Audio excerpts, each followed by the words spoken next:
In this video, we're going to answer the question of, do my brand archetypes ever change?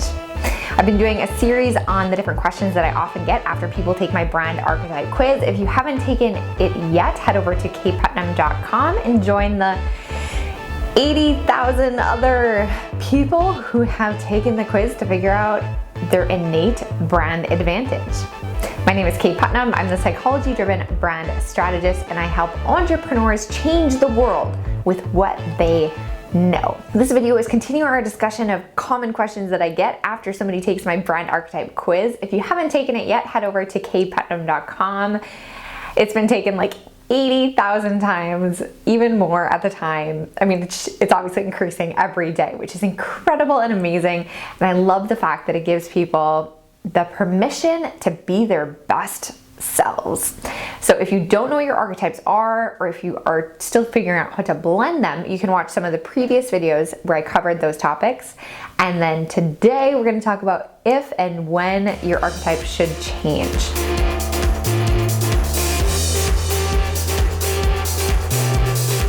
So first of all, let me just say, yes, sometimes they do change. But if you're finding that they're changing like minute to minute, because you're like taking the quiz over and over and over again and putting different answers in every time you take the quiz, yes, of course, you're going to get different results.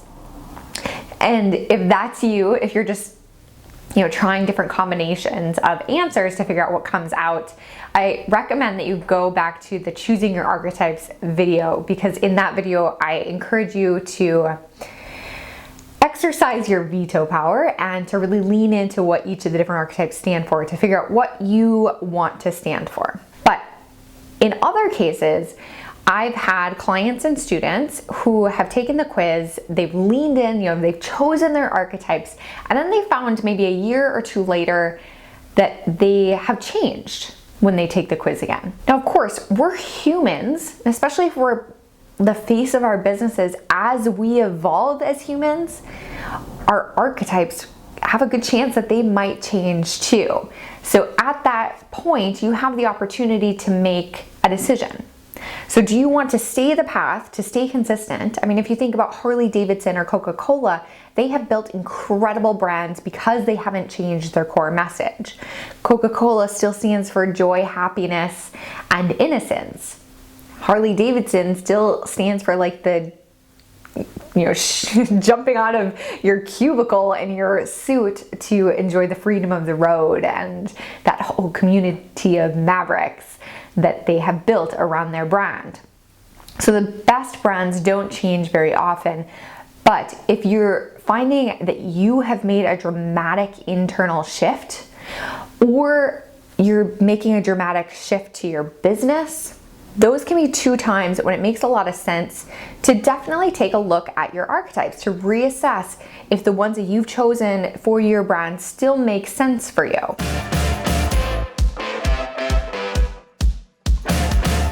As you're going over time and you want to make one of these shifts, the other technique is to do it, but not to do it so dramatically. So for me and my sense and understanding of my brand, I used to be primary magician and secondary sage. But I found over time that I just love to teach. And I love the data and the research and being that for my clients.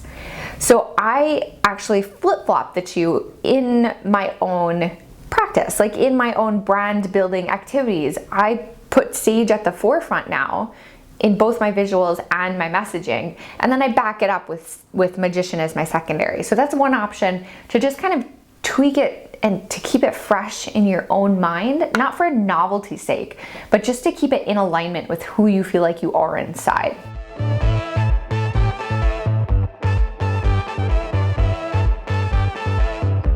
The other option is to just choose a different secondary archetype. So maybe you have been the creator and the explorer, but you're finding out that maybe you're just naturally leaning into the entertainer. I have a client and student in my brand new brand program who sells dog treats.